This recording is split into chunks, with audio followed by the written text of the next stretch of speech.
Olá, pessoal, tudo bem? Vamos conversar um pouquinho a respeito das policitemias? O que acham desse tema? Vamos lá? Eu vou compartilhar minha área de trabalho com vocês e aí a gente vai conversar um pouquinho sobre a experiência de pegar um resultado laboratorial com o termo policitemia ou eritrocitose. Aqui vem a seguinte pergunta: e agora? O que pensar? Deu policitemia no hemograma. O que a gente deve fazer, né? Qual é o próximo passo? Primeiro, a policitemia, que também pode ser chamada de eritrocitose, ela é definida como sendo o aumento do número de hemácias e ou da quantidade de hemoglobina presente no sangue. Vocês já ouviram falar sobre policitemia? Elas são o contrário das anemias. Na prática veterinária, com certeza, as anemias elas são mais comuns.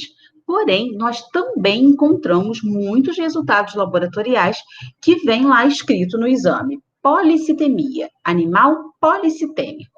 Então, a policitemia, ela vai ser caracterizada pelo aumento do número de hemácias ou da quantidade de hemoglobina. Ué, se as anemias elas causam tantos problemas, deve ser bom ter um valor alto, né? É bom ter um resultado mostrando para gente que o meu paciente tem muitas hemácias na corrente sanguínea. Isso me dá uma certa tranquilidade. O que vocês acham sobre isso? Bem, não é bom. A policitemia, ela acaba determinando um aumento da viscosidade sanguínea. Aquele sangue, ele fica com uma quantidade muito maior de glóbulos. E é claro que essa quantidade maior de glóbulos acaba determinando uma lentidão circulatória.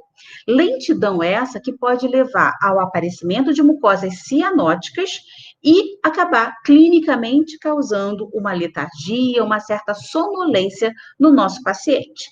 Então, é certo falar que a policitemia, o aumento do número de hemácias, é algo benéfico, é algo satisfatório? Não, não é certo. Interessante, não é mesmo? Então, vamos falar um pouquinho mais sobre essa eritrocitose ou policitemia. Trouxe um caso do Pipoca. O Pipoca é um cãozinho SRD, um filhotinho de 8 meses, que foi levado ao atendimento veterinário com o tutor relatando que alguns dias ele chegou a ter episódios de diarreia e diminuição do apetite. Entretanto, mesmo diminuindo o apetite, mesmo com esses episódios, o animal está bastante ativo.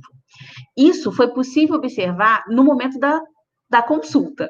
Por quê? Porque o tutor levou o filho e o animal o tempo todo fazia festa, brincava. Então, mesmo tendo passado por aqueles episódios, né, de diarreia e mesmo estando com uma diminuição do apetite, clinicamente, o animal continuava brincando, interagindo com a família, apresentava mucosas normocoradas, a hidratação o veterinário disse que estava adequada, assim como a frequência cardíaca e a frequência respiratória. Diante do relato, o veterinário optou em solicitar o hemograma. O resultado encontrado no hemograma foi: aqui nós temos o número de hemácias, 8.400.000 hemácias, 19,2 gramas por decilitro de hemoglobina e 58% do hematócrito ou volume globular. Esses 3 parâmetros que estão sinalizados aqui, eles são parâmetros quantitativos, ou seja, nós temos aqui no resultado laboratorial os 3 parâmetros acima dos valores considerados referenciais para o laboratório em questão, e esse paciente apresenta com isso uma eritrocitose, ou seja, ele tem aumento do número de hemácias e aumento da quantidade de hemoglobina presente no sangue. Os parâmetros qualitativos, os índices hematimétricos, quem são esses índices hematimétricos? O volume globular médio e a concentração de hemoglobina globular média, ou seja, o VGM e o CHGM, eles estão normais, né? O VGM deu 69 femtolitros e o CHGM deu 33,1%. Ou seja, esse paciente, na série vermelha, encontra-se policitêmico. Não foi realizada a contagem de reticulócitos, porque esse laboratório só realiza a contagem de reticulócitos se houver a solicitação do clínico ou de uma forma espontânea, se o animal apresentar anemia. Como, na verdade, esse animal não está anêmico, não foi realizada essa contagem, assim como também não foram evidenciados metarrubrícitos na lâmina, né, durante a realização da leucometria específica. Avaliando o leucograma, foi possível observar a presença de um aumento do número de leucócitos, e na leucometria específica, esse aumento do número de leucócitos está acontecendo pelo aumento do número de neutrófilos segmentados e de linfócitos. O valor das proteínas plasmáticas está dentro do valor considerado normal, assim como a contagem plaquetária também. Nesse paciente deu 420 mil plaquetas.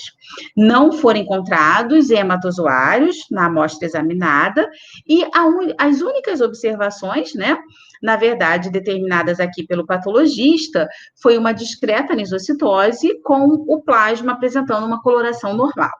Ou seja, o nosso paciente, ele tem de alterações na série vermelha a policitemia e na série branca uma discreta leucocitose com neutrofilia e linfocitose. E aí, como é que a gente pode interpretar, principalmente dando ênfase aqui a essa policitemia? Vamos lá? A policitemia, ou como também é chamada eritrocitose, e alguns termos mais antigos, né, como poliglobulia, ela pode ser classificada como relativa e absoluta. Nós chamamos de policitemia relativa todas as vezes que eu tiver não um aumento verdadeiro desse número de hemácias ou da quantidade de hemoglobina. Na verdade, eu não tenho um aumento real da volemia globular. O que está acontecendo com esse animal é uma diminuição da volemia plasmática, ou seja, existe uma hemoconcentração. Esse animal está desidratado. A partir do momento que a gente tem uma hemoconcentração, tudo que eu tenho no sangue vai ficar concentrado, inclusive essas hemácias. E isso pode acabar determinando uma policitemia. Então, essa policitemia relativa, ela vai acontecer todas as vezes que houver uma diminuição dessa volemia plasmática, quando a gente pensa em hemoconcentração, né? Ou seja, eu tenho que buscar informações a respeito do estado de hidratação desse animal. É importante também chamar a atenção de que, nesses casos, alguns hemogramas, eles são liberados, como esse hemograma do Pipoca, com o resultado da proteína plasmática também, as proteínas plasmáticas totais. E, naturalmente, se o animal não apresentar uma hipoproteinemia, é bastante comum que, na presença de uma policitemia relativa por hemoconcentração, ocorra também o aumento dessas proteínas plasmáticas totais, ok? Então, esse dado, ele é muitas vezes também fornecido pelo laboratório e vale a pena o clínico prestar atenção na hora de interpretar. Bem, só temos a desidratação para justificar uma policitemia relativa? Não. Existe também a contração esplênica. Nós sabemos que 20 a 30% da massa eritrocitária, ela fica acumulada no baço. E, consequentemente, se eu tiver um animal que fez uma atividade física, ou um animal muito agitado, né, ou até com uma agitação, excitação, isso pode acabar estimulando uma contração esplênica e, automaticamente, com essa contração, a gente vai ter a liberação de hemácias na corrente sanguínea, podendo causar a policitemia.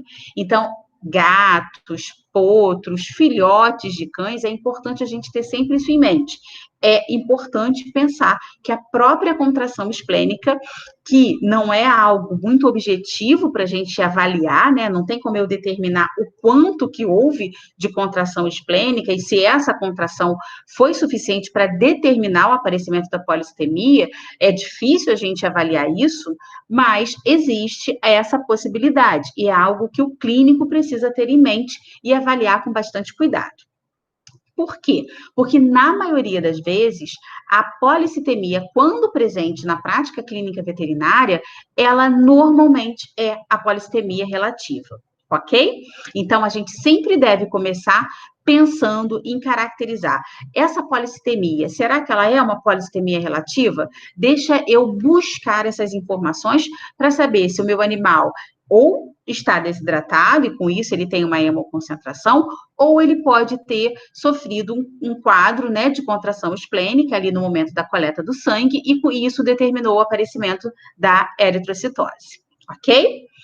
Bem, descartada a polistemia relativa ou a eritrocitose, eu estou usando bastante esses dois termos porque vocês vão encontrar os dois termos sendo utilizados, né? Isso aí fica muito a critério do patologista, né, do clínico, né, de quem trabalha diretamente com a patologia. A gente descartando essa polistemia relativa, a gente vai pensar numa polistemia absoluta. Bem, vamos lá. E o que seria essa polistemia absoluta? A polistemia absoluta, ela ainda pode ser classificada em primária e secundária. O que seria uma polistemia absoluta primária e o que seria uma polistemia absoluta secundária? A policitemia absoluta primária, ela também pode ser chamada de polistemia vera. E, na verdade, essa polistemia, ela muitas vezes é a última que a gente vai pensar. Por quê? Porque a polistemia vera, e aí vem de polistemia verdadeira, porque nesse caso a medula está trabalhando de forma autônoma, independente dela ser estimulada, independente dela receber a eritropoetina, ou seja, o estímulo, né, da eritropoetina, já que a eritropoetina vai ser o hormônio capaz de estimular a eritropoiese, independente dessa eritropoetina, a medula está produzindo essas hemácias. Então, a gente não tem o feedback, a gente não tem o controle. A medula está trabalhando de forma autônoma. É como se fosse, não é, tá, pessoal? Mas é como se fosse uma neoplasia hematopoética. Não é considerada neoplasia porque essas hemácias são normais, elas são hemácias funcionais que sintetizam hemoglobina, que conseguem carregar o oxigênio, então a gente não determina, né? É como se fosse um quadro neoplásico, uma vez que a medula está trabalhando de forma autônoma.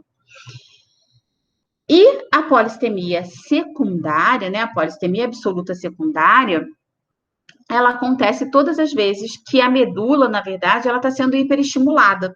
Então, não é a medula que resolveu produzir mais hemácias, realmente está havendo uma maior liberação de eritropoetina e com essa maior quantidade de eritropoetina circulante, acaba acontecendo uma aceleração da eritropoiese, determinando o aparecimento da polistemia. Bem, a polistemia absoluta secundária, ela ainda pode acontecer de forma fisiológica ou patológica. Por exemplo, fisiológica. Se eu tenho um animal que está acostumado, né, está acostumado a ficar em regiões ao nível do mar e, de repente, eu desloco esse animal para uma região de elevadas altitudes. O que vai acontecer quando eu deslocar esse animal, né, ao nível que está localizado numa região ao nível do mar, para uma região de elevadas altitudes? Certamente ele vai encontrar um ar mais rarefeito. Esse ar rarefeito vai fazer com que ocorra uma hipóxia tecidual. E essa hipóxia vai automaticamente estimular uma resposta de liberação de eritropoetina. E aí, o que a eritropoetina faz?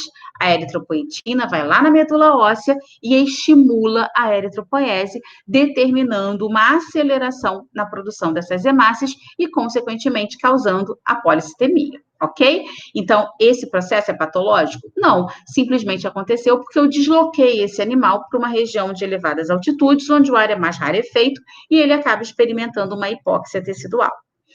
Muito bem.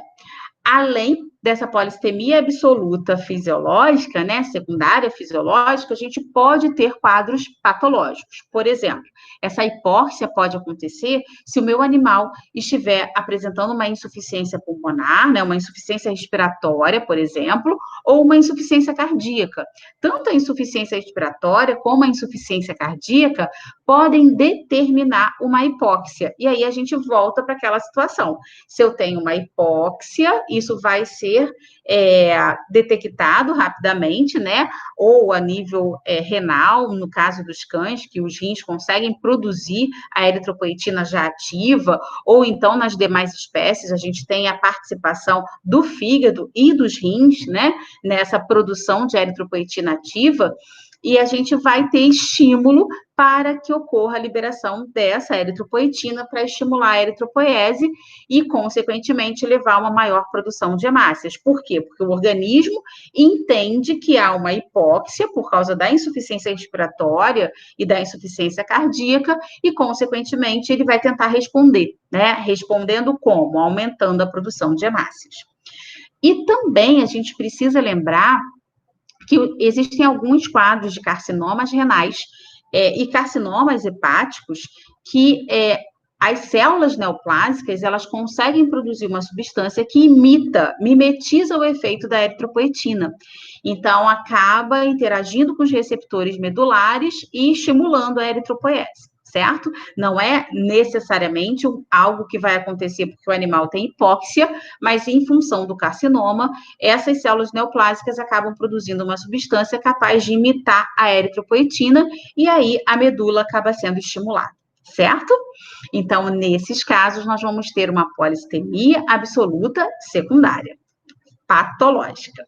Bem, então, o primeiro passo da polistemia é a gente sempre pensar em justificar como sendo, primeiro, uma polistemia relativa. Descartando a polistemia relativa, a gente vai buscar explicações para a polistemia absoluta, né? E aí, pensando primeiro numa polistemia absoluta secundária, para que depois a gente venha pensar na polistemia primária, né? Que é a polistemia vera, certo?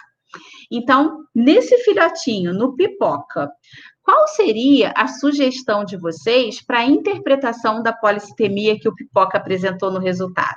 Vamos voltar lá no resultado do pipoca?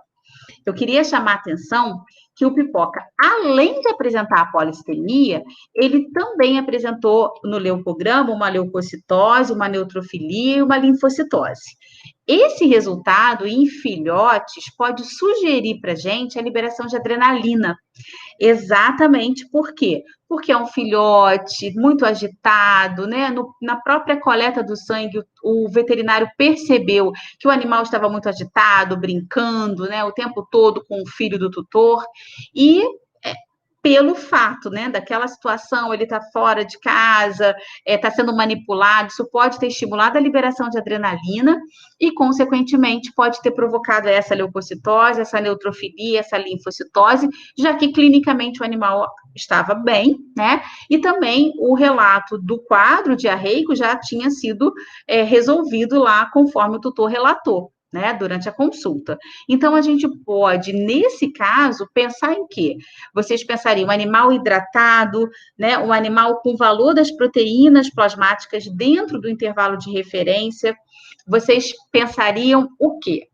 Eu, por exemplo, se vocês quiserem uma opinião, eu pensaria em tentar justificar exatamente pela contração esplênica. Então, a primeira coisa que eu vou pensar aqui é essa polistemia, ela é uma polistemia relativa que foi provocada pela contração esplênica no momento da coleta desse sangue. E aí, concordam? O que vocês acham? Bem, mais uma vez, né, quero agradecer a presença de todos, a participação de todos, né, falar que a gente precisa levantar essa bandeira de que o clínico e o patologista precisam andar de mãos dadas, né, essa parceria vale ouro para que a gente possa interpretar melhor esses resultados e realmente chegar às conclusões importantes que os exames laboratoriais podem nos fornecer, ok? Muito obrigada. Dúvidas podem encaminhar para a gente, que eu terei o maior prazer em responder. Até a próxima, pessoal. Tchau, tchau.